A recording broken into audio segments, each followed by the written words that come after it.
Paz do Senhor Jesus, querido aluno da Escola Bíblica Dominical aqui da classe dos adultos. Eu sou seu amigo, pastor Janderson Nascimento. Estou segundo vice-presidente da Assembleia de Deus aqui em Vitória da Conquista, uma igreja pastoreada pelo pastor Davi Oliveira Boa Sorte. E hoje, pessoal, para a glória de Deus, chegamos na lição de número 4 desse segundo trimestre da CPAD em 2022. Hoje nós vamos trabalhar sobre um tema muito importante a partir da ótica do reino de Deus. Hoje nós vamos compreender sobre o tema, resguardando-se dos sentimentos ruins. Vamos compreender como Jesus interpretou a lei de Moisés e orientou os seus discípulos a crescerem nessa visão do reino. Você que está chegando por aqui pela primeira vez, aproveita, se inscreve no nosso canal, passa a ser um dos nossos alunos, deixa aí teu likezinho, teu joinha, porque com isso você ajuda muito a gente a alcançar vidas para Jesus e para a glória de Deus. Estamos chegando aí aos 100 mil alunos, então me ajude se inscrevendo também. Deixa aí teu comentário, hashtag Glória a Deus, e participe conosco em nome do Senhor Jesus.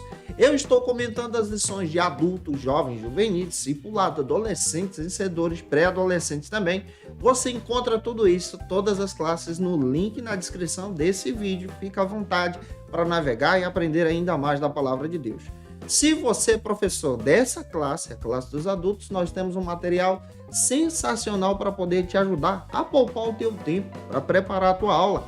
É o nosso Facilita EBD, onde você encontra recursos como, por exemplo, o PDF da minha aula, da aula que eu preparo com os versículos que eu cito, para que você possa utilizar também na Escola Bíblica Dominical. Você encontra também o slide que eu preparo para poder dinamizar as minhas aulas também. Você pode ter acesso a esse material se tornando um dos nossos assinantes. A nossa assinatura ela é trimestral e se tornando um dos nossos assinantes, você tem a facilidade de receber também alguns bônus, como por exemplo, nosso workshop de pregação que está sensacional, vai te ajudar muito a crescer em Jesus. Treinamento para professores da Escola Bíblica Dominical que tem edificado vidas para a glória de Deus. E também agora nós lançamos o nosso treinamento de evangelismo e discipulado, que está muito bom também. O link com as propostas está na descrição desse vídeo e também no comentário abaixo. Fique à vontade para você conhecer o nosso trabalho. Então nós vamos deixar de conversa e vamos para a aula de hoje, para a glória de Deus.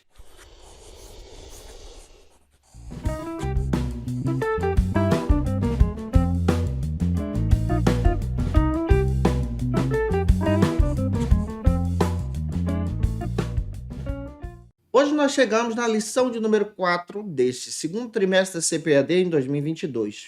E hoje nós vamos trabalhar sobre o seguinte assunto: resguardando-se dos sentimentos ruins. É importante observarmos que a interpretação desse texto vai ser a partir da leitura da visão de Jesus sobre o Sermão do Monte. Leitura bíblica em classe se inicia aí com o texto áureo da lição. É importante você fazer essa leitura que está em Mateus capítulo 5, versículo 22. Também apresente a verdade prática. É muito importante você fazer a leitura da verdade prática com os teus alunos.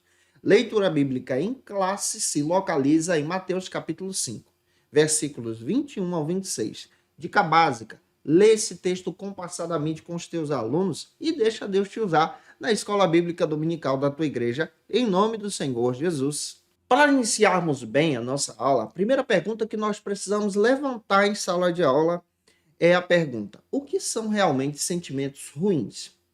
Porque essa é a proposta da aula de hoje. E como nós vamos poder trabalhar essa questão? Em primeiro lugar, nós precisamos entender que um sentimento ruim, ele provoca em cada indivíduo uma sensação de mal-estar. E Jesus traz uma mensagem voltada para esse sentimento. Esses sentimentos acabam causando no coração de alguém, como, por exemplo, o medo e a frustração, levando a pessoa a cometer alguns pecados terríveis. Outro detalhe que nós precisamos também observar a respeito do tema da aula de hoje é que cada sentimento desperta nas pessoas uma maneira de estado de espírito diferente, e isso também é relevante. Por exemplo, aquele que está feliz, ele tem em seu coração um sentimento de gratidão. Então, ele já vai estar demonstrando seu estado de espírito de gratidão. Aquele que está envolvido por um sentimento ruim, como ira, que nós vamos falar hoje, pode estar sendo envolvido agora pelo rancor, pelo ódio, pela cólera E Jesus traz uma orientação sobre isso. Então a gente percebe que seu coração acaba sendo dominado por essas paixões pecaminosas que o próprio Paulo chama de concupiscências da carne. E é importante também levantarmos o que o reino de Deus fala sobre isso. O que o reino de Deus descreve a respeito dos sentimentos ruins. O que Jesus nos ensina a respeito dessa visão a partir da interpretação do Sermão do Monte. Pastor Hernandes Dias Lopes traz o seguinte comentário a respeito desse tema que nós estamos trabalhando hoje também. Ele aborda demonstrando que Jesus se apresenta como o verdadeiro intérprete da lei. Jesus, ele pega princípios da lei, como nós estudamos na aula passada, e ele aborda esses princípios com uma relevância ainda maior, demonstrando em sua hermenêutica que a lei, ela precisa também ser vivida. E a partir da ótica do reino de Deus, essa lei também se aplica no nosso coração. E é a partir daqui que nós precisamos entender que Cristo ele traz esse sermão voltado para as multidões. As pessoas ficaram encantadas com o ensinamento de Jesus, com tamanha profundidade que ele traz sobre os princípios da lei e a aplicação desses princípios na vida prática. E dentro desses princípios entra também esse tema, como é que a gente lida com sentimentos ruins? Olha o que está escrito em Mateus 7, versículos 28 e 29.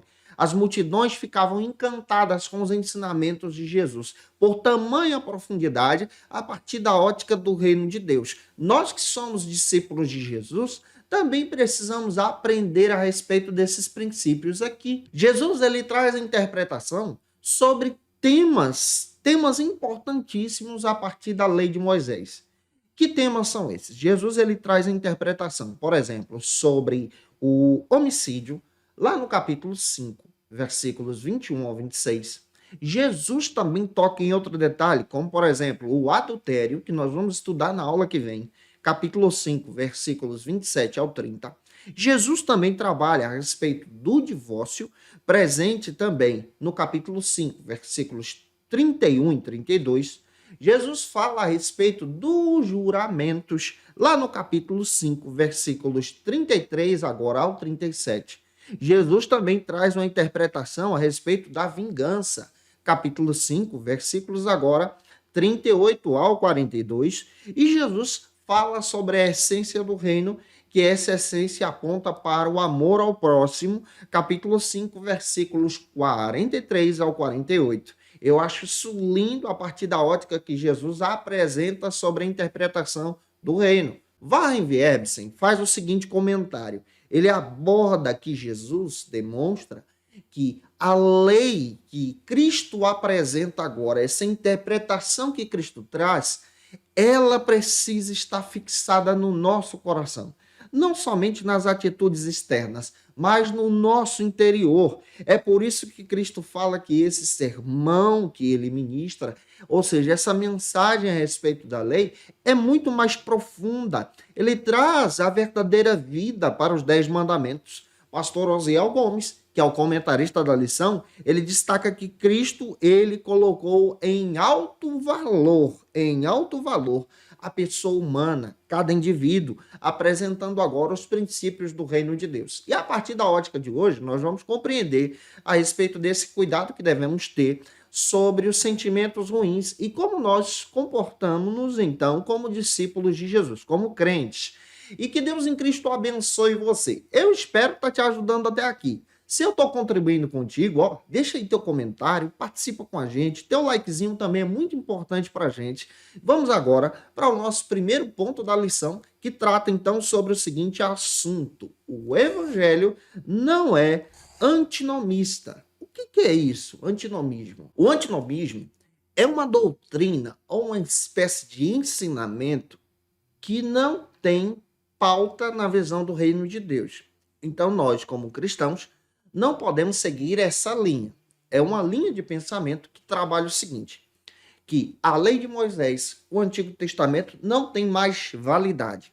O que vale agora é somente o Novo Testamento a partir da interpretação de Jesus. Isso é incoerente. Nós, como servos de Cristo, precisamos entender que o próprio Jesus utilizou a lei. Ele cumpriu a lei. Ele cumpriu os profetas e ele ensina agora aos seus discípulos a obedecerem essa lei de uma forma espetacular a partir da ótica do reino de Deus agora. Então ele não exclui. E nós, como discípulos de Cristo, não podemos excluir exatamente o Antigo Testamento. O Antigo Testamento revela a sombra das coisas que acontecem no Novo, sobre o Cristo, sobre Jesus. E a Bíblia ela é completa, perfeita, inspirada por Deus, como nós estudamos no trimestre passado. Compreendendo essa questão, o primeiro subtópico da nossa lição, então, trata agora sobre o que é o antinomismo. Vamos detalhar a respeito dessa linha de pensamento interpretativa que nós não podemos seguir. O seu Champlin, definindo então sobre o que é antinomismo, ele destaca que a palavra anti já traz essa ideia, esse termo anti já traz a ideia de contra. Então pega isso, é contra. E nomismo ou nomos vem desse termo lei, ou seja, a palavra já traz essa ideia de contra a lei ou contra a lei de Moisés. Essa é a visão do antinomismo. Essa linha de pensamento não pode ser utilizada por você que é discípulo de Jesus. Outro detalhe que nós precisamos entender também sobre o antinomismo.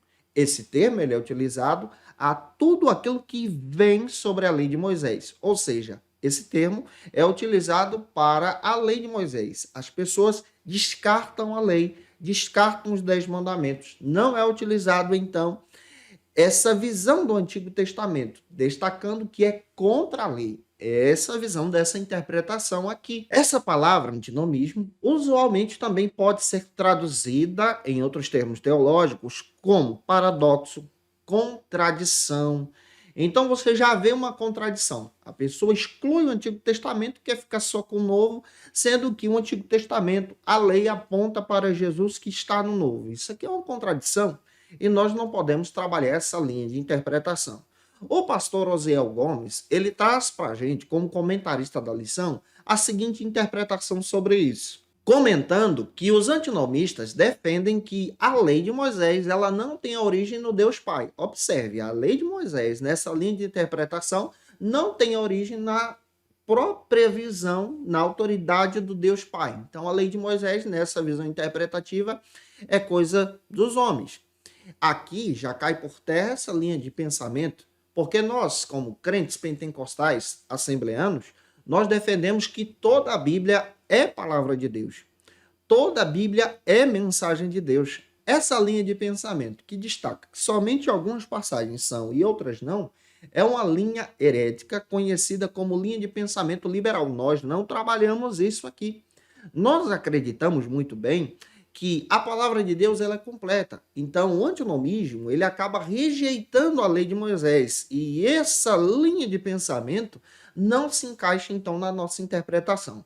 Sabe o que a declaração de fé trabalha a respeito disso? A declaração de fé das Assembleias de Deus do Brasil, ela destaca que nós cremos, professamos e ensinamos que a Bíblia Sagrada ela é completa. Então, se eu estou falando que a Bíblia é completa, os 10 mandamentos também fazem parte dela.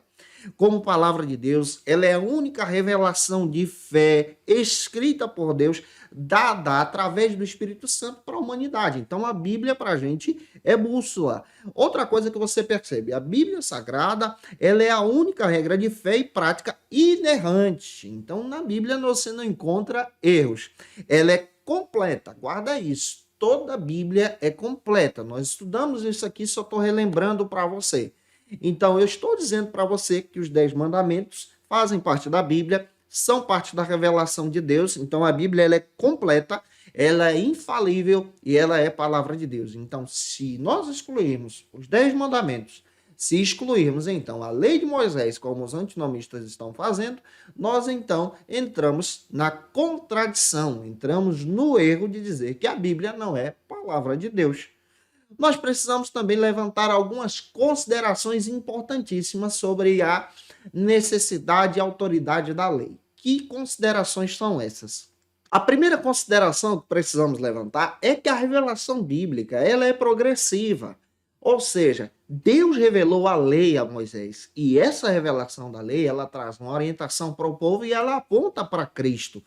Então, a Bíblia, ela é progressiva. O que é isso? Essa revelação que nós encontramos na Bíblia, ela aponta para Jesus, desde a lei escrita por Deus, dada a Moisés, o uso em que Deus utilizou seus profetas para registrar a Escritura. Então, todo o Antigo Testamento é concreto, aponta para a revelação que é Jesus. E isso aqui precisa ser considerado. Outro detalhe que eu quero destacar também para você é que nós cremos na autoridade da Bíblia e nós cremos também na revelação dada por Deus por intermédio do Espírito Santo. Gente, Deus usou 40 homens, 40 autores que foram instrumentos de Deus em épocas diferentes, situações diferentes, para poder trazer a mensagem de Deus orientando o povo. Entrando aqui, Moisés, que recebe essa revelação de Deus escritas nas tábuas da lei, e nós não podemos excluir a lei nessa interpretação. E a gente já percebe que Jesus não excluiu. Em terceiro lugar, nós também precisamos aprender que o centro da teologia, o centro da lei, o centro da Bíblia é Jesus. Tudo converte para Cristo, tudo aponta para Jesus. Jesus então pega a lei e interpreta a lei agora na ótica do reino de Deus. Então não dá para ser antinomista. E em quarto lugar, eu preciso destacar para você também que os 39 livros do Antigo Testamento fazem parte do cânon sagrado, se unindo aos 27 do Novo, e o cânon já está fechado.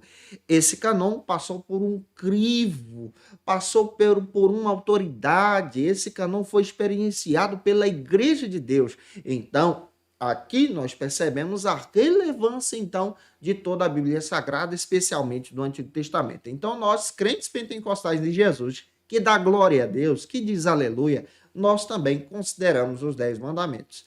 É claro que nós já tivemos aqui na Escola Bíblica Dominical uma lição toda voltada sobre os 10 mandamentos. Esse não é assunto da lição, tá?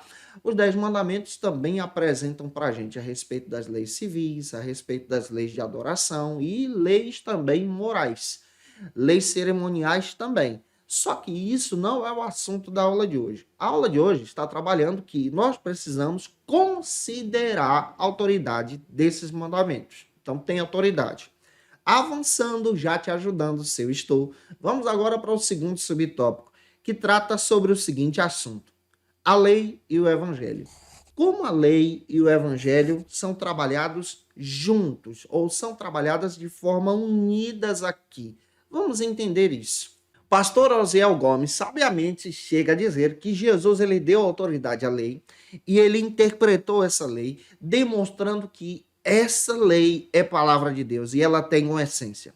Quando nós olhamos para o Pentateuco, a palavra Pentateuco é uma palavra grega, que é apresentado a partir da lei. Quando nós olhamos para o sentido da lei, a palavra lei também pode ser utilizada para esse mesmo termo Pentateuco. Lei e Pentateuco falam da mesma coisa. Para você pegar, a lei de Moisés é formada então por 5 livros da Bíblia. Nós temos aí 5 livros, que são os primeiros 5 livros do Antigo Testamento, que é chamado de Pentateuco ou então lei. Quem é que entra? Gênesis, Êxodo, Levítico, Números e Deuteronômio. Nós estamos falando da autoridade da lei aqui. Jesus está se referindo a essa autoridade. A Bíblia também é conhecida, especialmente nesse sentido da lei aqui de Moisés, que é a Bíblia do Antigo Testamento, como Torá. E a Torá aponta para Jesus. Jesus é o centro. O objetivo da Torá é o orientar. Ou seja, o objetivo da lei é orientação. Isso foi dado por Deus. A maneira de adorá-lo no deserto. A grandeza da lei, então, ou seja, a grandeza da Torá, do Pentateuco, está em apontar para Cristo. Sabe qual é a grandeza da lei? É exatamente transmitir os ensinamentos através de uma revelação que apontam para Jesus. Cada preceito da lei não contém erro. Aponta para Cristo, aponta para a salvação. Então, nós não podemos excluir a lei e ficar somente com os evangelhos, porque a lei aponta, então, para o evangelho, aponta para Cristo. Agora nós vamos entender sobre o evangelho, já que a gente está trabalhando lei e evangelho. A palavra evangelho vem do termo grego que já traz essa ideia de boa notícia. Observa, a lei ela aponta agora para a salvação em Jesus. E o evangelho é a boa notícia dessa salvação. O objetivo dessa boa notícia é contar a respeito da salvação em Cristo. Você tem uma base bíblica? Marcos capítulo 1, versículo 1. Fale dessa boa notícia. O evangelho, que é uma boa notícia, apresenta a vida de Cristo, a obra de Cristo, a ressurreição de Cristo, glória a Deus, e a visão que Cristo tem sobre o reino de Deus implantado agora na era presente. No Novo Testamento, entendendo essa pegada de lei e evangelho, nós entendemos que a lei aponta para Cristo e o evangelho sempre vai ter Cristo como centro. Observe, o evangelho tem o objetivo de contar a respeito da história da salvação. Mas no Novo Testamento nós encontramos também outras passagens que se referem ao evangelho. O evangelho também é utilizado de diversas maneiras no Novo Testamento no sentido de palavra. Por exemplo, no Novo Testamento nós encontramos o evangelho do reino. Observe, o evangelho está atrelado ao reino. Está presente em Mateus capítulo 4, versículos 23, capítulo 9, versículo 35, capítulo 24, versículo 14.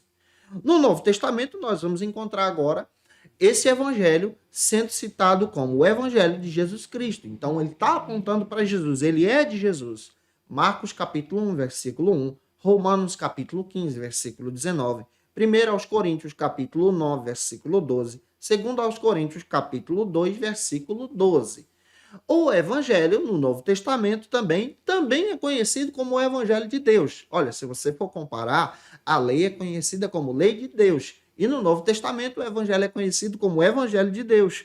Marcos capítulo 1, versículo 14 é a base. Romanos capítulo 1, versículo 1. Também capítulo 15, versículo 16. Então pega isso aí. Você percebe que o evangelho no Novo Testamento também é conhecido como o evangelho da graça de Deus. Tem algo que eu quero explicar para você. Graça de Deus é o sentido do novo. No Antigo Testamento é misericórdia.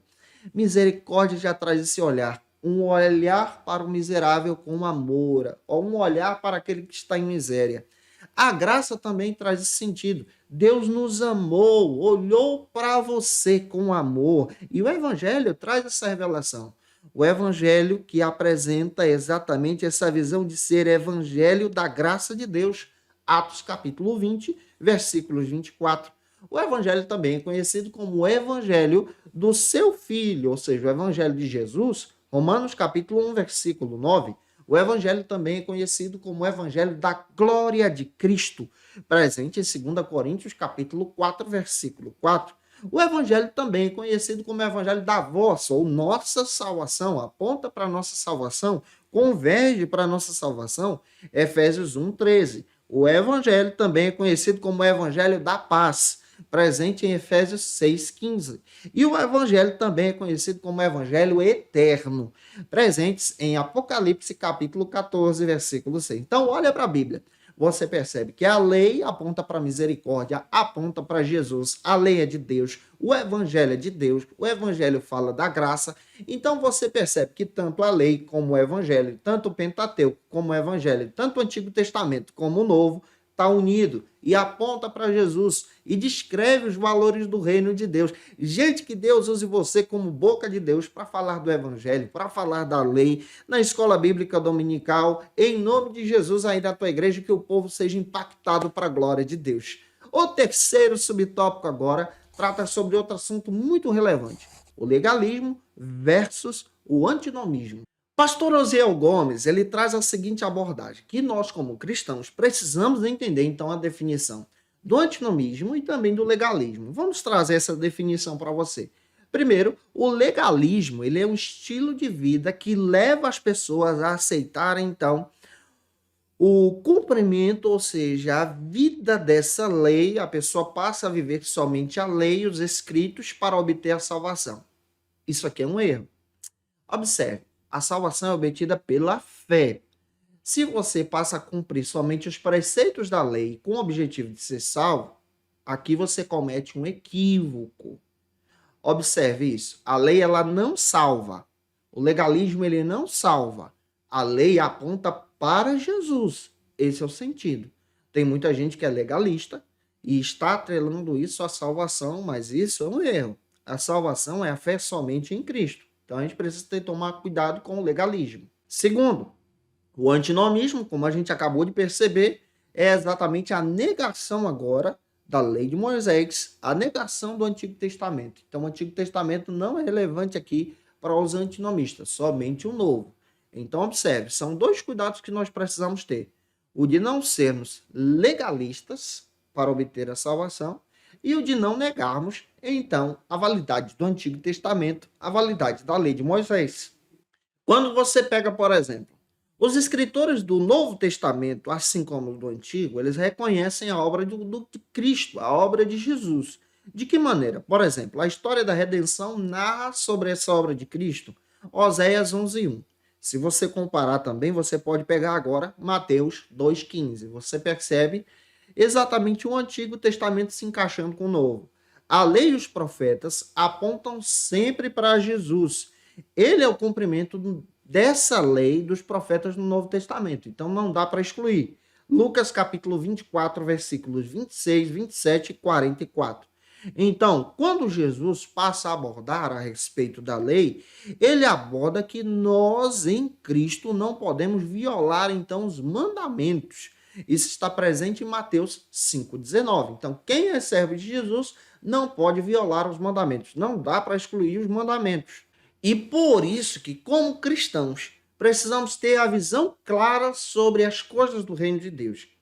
O reino de Deus não está atrelado ao legalismo que traça preceitos para você obter a salvação. Isso é errado. Isso aqui é um equívoco. A salvação está atribuída à fé em Jesus. O reino de Deus, ele não trabalha nessa visão antinomista, que nega a lei. A lei está presente na interpretação de Jesus. E é por isso que nós precisamos ter a visão clara sobre o reino de Deus. George Led, ele destaca que o reino de Deus ele é uma realidade espiritual presente, aqui e agora. O reino de Deus ele é uma realidade atual também, presente então em Mateus capítulo 12, versículo 28. O reino de Deus está aqui comigo e está aí com você também em casa. Os milagres de Jesus são sinais desse reino de Deus. Os milagres que você experiencia, que você já ouviu falar, são sinais do reino de Deus no nosso ambiente também, demonstrando o governo de Deus sobre nós. Então, nós estamos sobre o domínio desse governo. Esse governo de Deus não está atrelado a uma região, mas esse governo de Deus é o domínio de Deus sobre o seu povo. Ele não está atrelado a uma região geográfica, mas ele está atrelado ao coração daquele que aceita o Cristo, aquele que aceita o reinado de Deus sobre nós. Eu aceitei o reinado de Deus sobre a minha vida. Você também. Quando nós nos tornamos discípulos de Jesus, nós estamos declarando para o mundo: eu tenho um rei. Esse rei é o rei da glória, o Senhor dos exércitos. Ele é a raiz de Davi. Ele é o primeiro, o último. Ele é aquele que criou todas as coisas. Tudo foi feito por ele, para a glória dele. E nós pertencemos a ele. A mensagem que Jesus traz a respeito do reino de Deus contrapõe toda essa interpretação do legalismo e antinomismo. A mensagem que Jesus traz a respeito do reino de Deus apresenta que o Espírito de Deus habita em nós hoje. Esse Espírito pega a palavra, pega a lei e nos ensina agora a viver essa palavra no nosso coração e a levar essa palavra no nosso coração para abençoar vidas. E que você também abençoe vidas a partir da ótica do reino de Deus e que Deus use você. Gente, se tu conhece alguém que precisa muito assistir essa aula, manda esse vídeo para ele ou para ela aí, compartilha na tua rede social. Vamos agora para o segundo ponto da aula de hoje, que trata sobre o seguinte assunto: a cólera, o primeiro ato para o homicídio. Como é importante nós estudarmos a respeito do reino de Deus. Quando Jesus disse que o seu reino não era desse mundo, ele não quis rejeitar exatamente a nossa vida, mas ele demonstra que o seu reino é totalmente diferente. Porque o nosso mundo pensa apenas em coisas materiais, coisas do aqui e agora, voltadas para o nosso ego. Cristo demonstra que o seu reino não é daqui, porque o seu reino, o seu domínio, pega isso, vai além dessas coisas que são passageiras. Cristo demonstra exatamente que a nossa visão do reino transforma então corações, transforma vidas, vidas que eram guiadas pela ira, pela cólera, e agora são guiadas pelos princípios e valores do reino. Eu faço parte desse reino, você também em Cristo Jesus.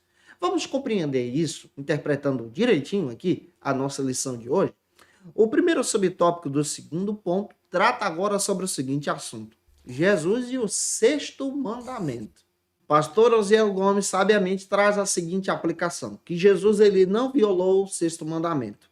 O sexto mandamento diz: não matarás. Êxodo capítulo 20, versículo 13. O versículo é bem curtinho. Você vai perceber que Jesus agora, ele traz uma interpretação maior, mais profunda, e aplica essa interpretação agora ao coração dos seus discípulos.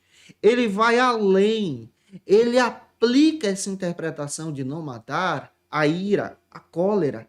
Ele leva os padrões aqui da interpretação da lei de Moisés para a visão do reino de Deus. O que é a cólera? Vamos entender. A cólera, ela é uma irritação, ela é uma ira, é um impulso violento que às vezes controla as pessoas com ferocidade, onde pessoas que são dominadas pela cólera, infelizmente perdem o controle e acabam cometendo diversas tragédias. Outro detalhe que nós precisamos também compreender é a partir da ótica agora do pastor Ezequias Soares. Ele comentou uma lição há anos passados aqui sobre os 10 mandamentos e eu recordei dessa lição e procurei trazer a compreensão que ele traz a respeito dessa visão que Cristo apresenta sobre a interpretação do reino de Deus agora sobre esse mandamento não matarás, a partir da ótica do Novo Testamento. Pastor Ezequias Soares, ele destaca que Jesus, ele não excluiu os 10 mandamentos, ele utiliza o sexto mandamento, mas ele discorda da interpretação religiosa dos religiosos do seu tempo, que ficavam limitados a somente o termo não matarás, ou seja, não matar alguém. Cristo ele leva isso a um patamar além. Os religiosos da sua época interpretavam somente sobre o derramamento de sangue, a morte de alguém. Mas Cristo encaixa isso agora a uma visão além, aplicando essa visão no reino. É importante você ler em sala de aula Mateus capítulo 5, versículos 21 e 22. Olha o que Jesus disse. Ouviste o que foi dito aos antigos: não matarás, mas qualquer que matar será réu de juízo. Jesus pega esse texto e agora ele interpreta. Eu, porém, vos digo que qualquer que, sem motivo, se encolerizar ou se irar contra o seu irmão, será réu de juízo.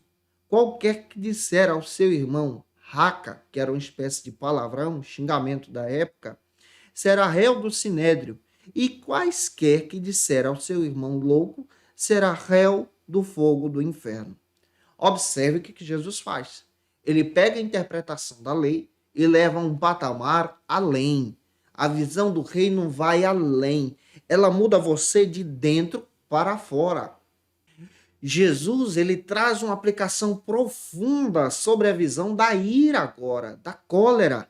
E a partir da interpretação de Cristo, nós compreendemos muito bem que Cristo traz para a gente que o reino de Deus ele é estabelecido agora nos nossos corações, que impulsiona a nossa alma. Jesus ele demonstra que esse reino de Deus deve ser manifestado na vida do crente, na vida do discípulo, de dentro para fora. Aqueles que são discípulos dele devem agir como pacificadores, agentes da paz.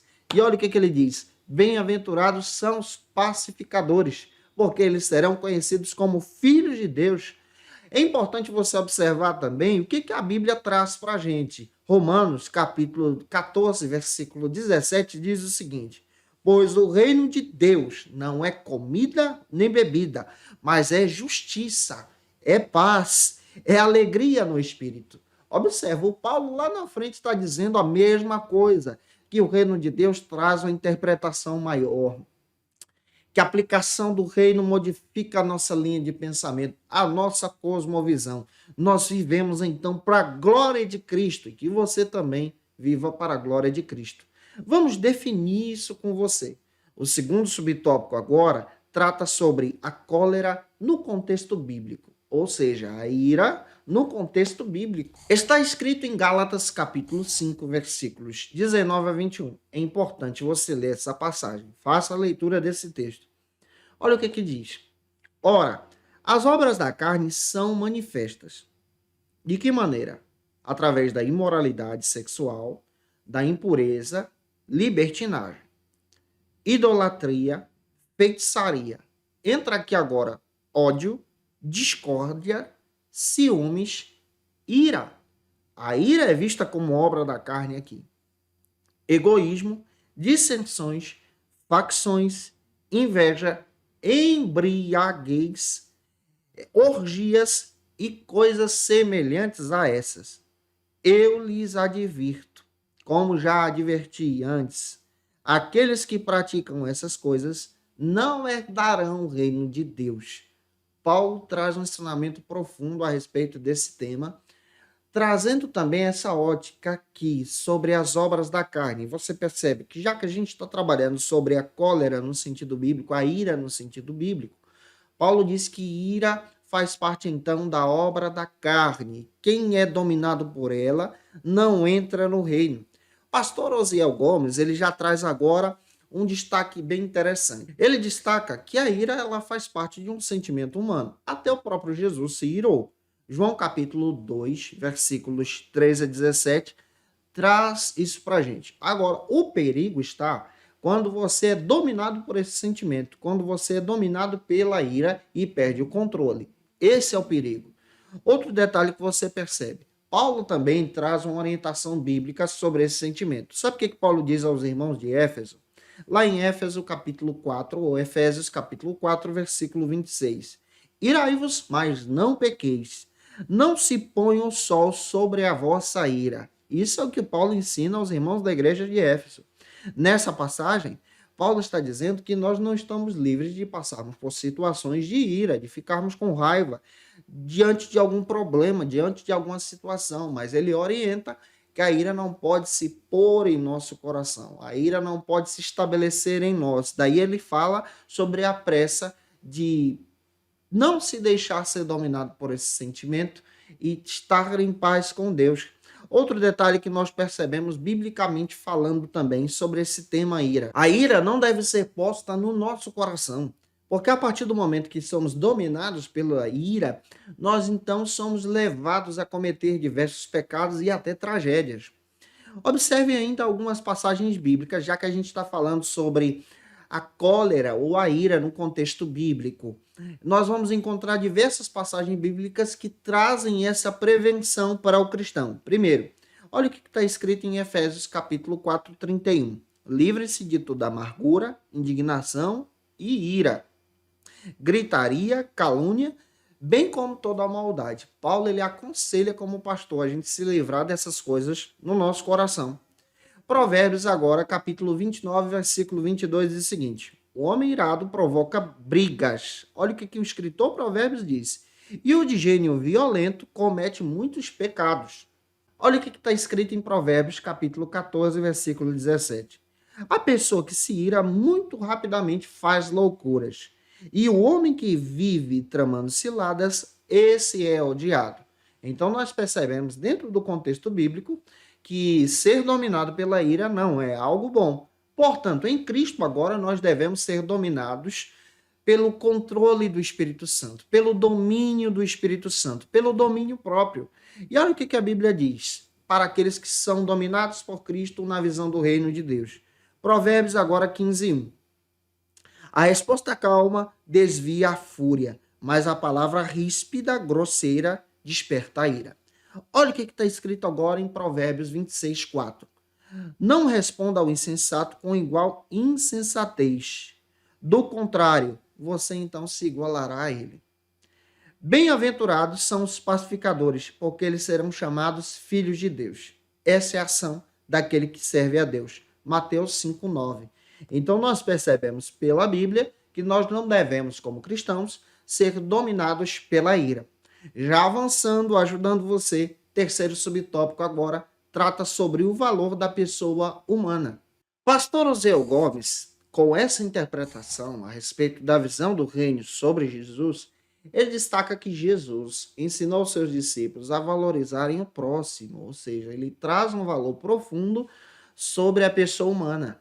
A passagem bíblica desperta para a gente agora alguns assuntos que Cristo começa a trabalhar. Ele fala sobre um termo que era utilizado na época como raca e também o termo louco.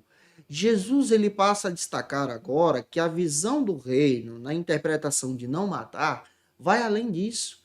Ela atinge até as nossas ofensas, os nossos xingamentos. Ela atinge até mesmo as palavras de ódio, que possamos até mesmo proferir.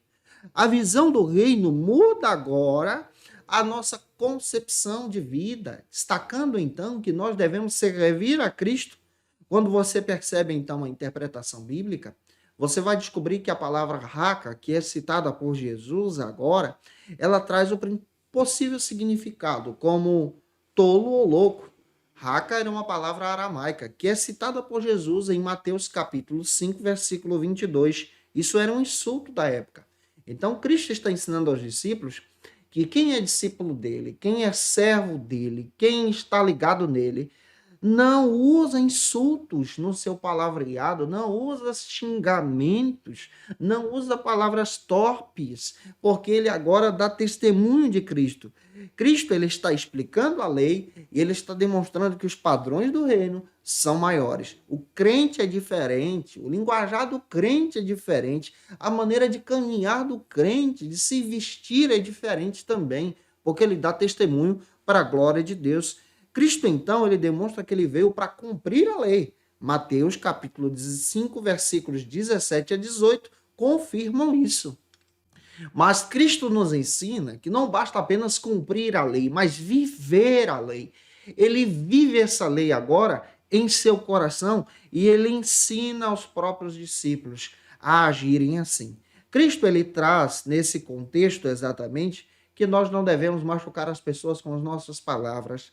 Nós não devemos utilizar palavras de ódio, xingamentos, palavras de ofensas, mas aqueles que são servos do reino agem diferente a partir da ótica do reino. Porque a partir do momento em que agimos assim, dominados pela ira, com xingamentos, com palavras que são palavras de ódio, palavras terríveis, que levam agora as pessoas a perderem o caminho, nós estamos cometendo pecado e nos afastando do princípio do reino. Jesus foi uma pessoa que cumpriu perfeitamente a lei, ao ponto de viver essa lei e ir até a cruz.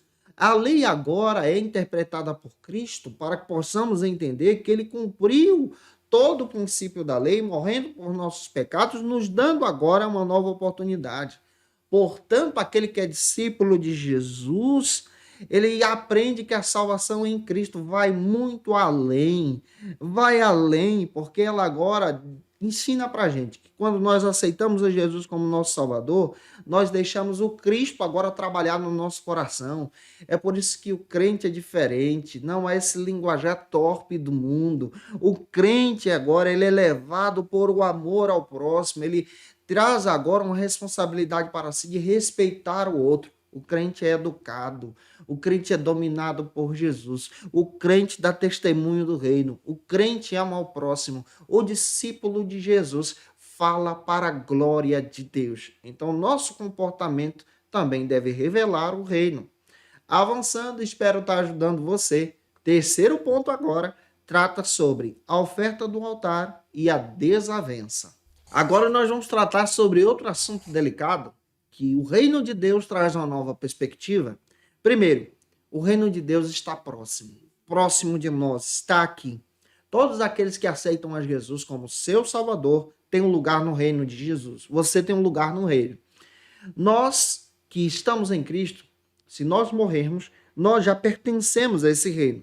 O reino de Deus também é chamado de reino dos céus, conforme a Bíblia. E nós fazemos parte desse reino em Jesus e devemos nos comportar para a glória desse reino.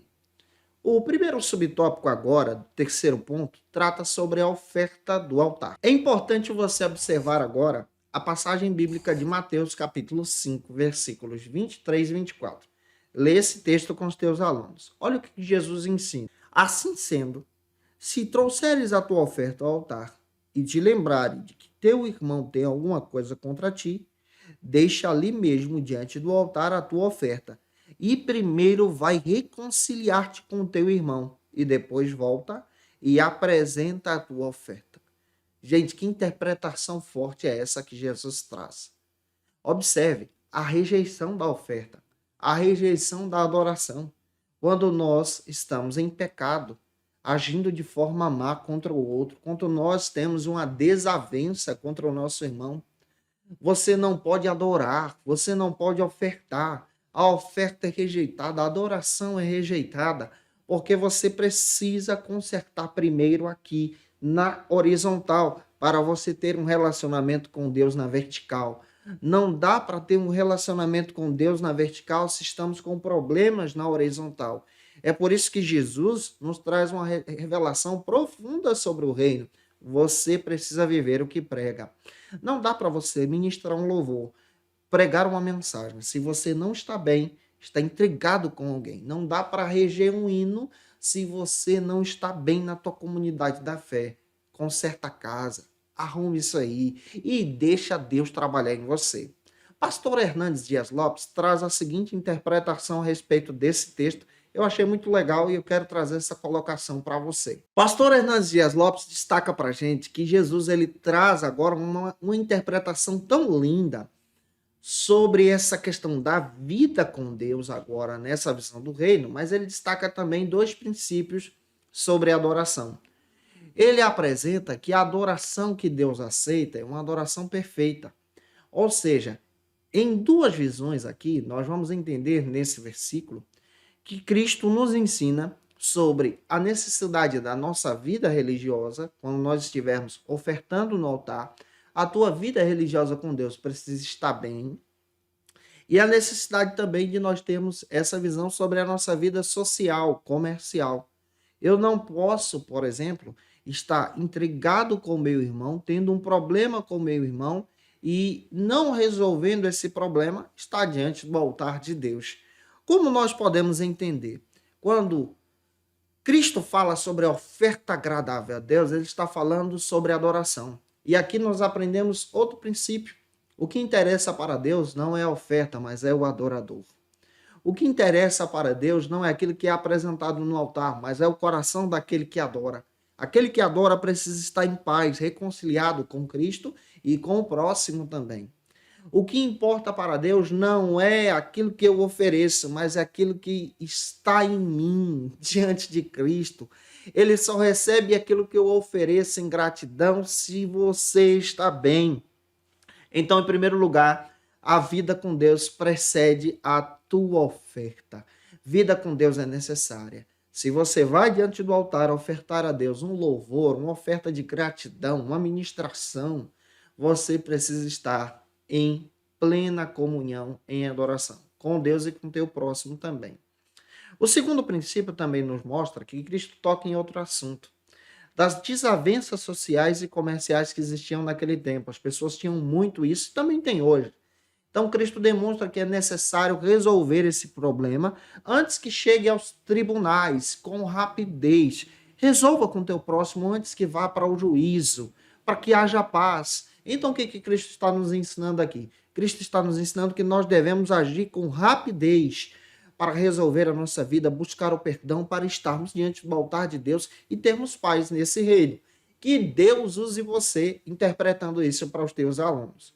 O segundo subtópico agora, e o último da aula de hoje, trata agora sobre o seguinte assunto, evitando agora a desavença. Como eu já acabei de interpretar para vocês sobre essa questão da oferta do altar e evitar a desavença com o próximo no sentido bíblico, eu quero trazer agora uma visão diferente sobre essa perspectiva do reino que você também pode utilizar.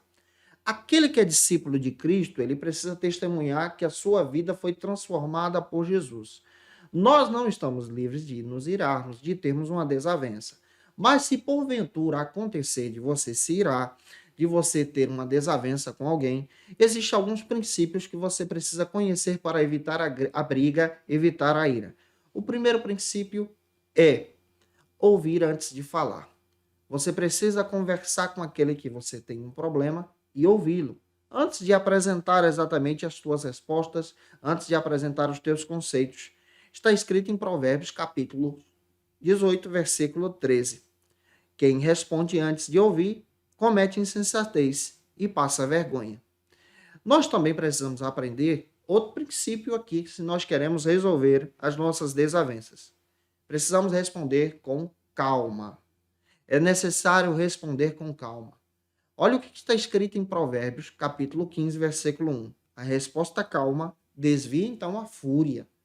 Então, se nós queremos resolver, precisamos estar com controle e não dominados pela ira. Gritaria não leva ninguém a nada. Em terceiro lugar, nós precisamos também entender que é necessário até mesmo ignorar o insulto.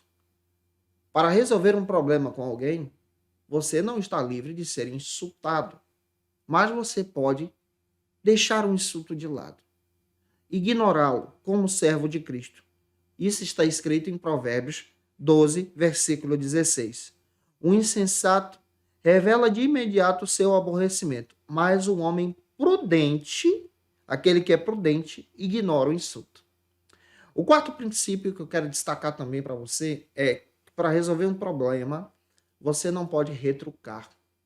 Isso está presente em Romanos capítulo 12, versículo 17. Não retribua ninguém mal com mal, mas aquele que é servo de Cristo, ele dá testemunho de Cristo.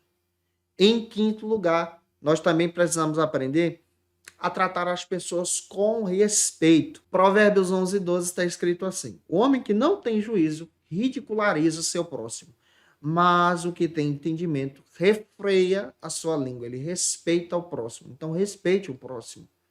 Em sexto lugar, nós precisamos ter também paciência para resolver as desavenças. Provérbios 15, 18. O homem irritável provoca então dissensão, mas quem é paciente acalma a discussão.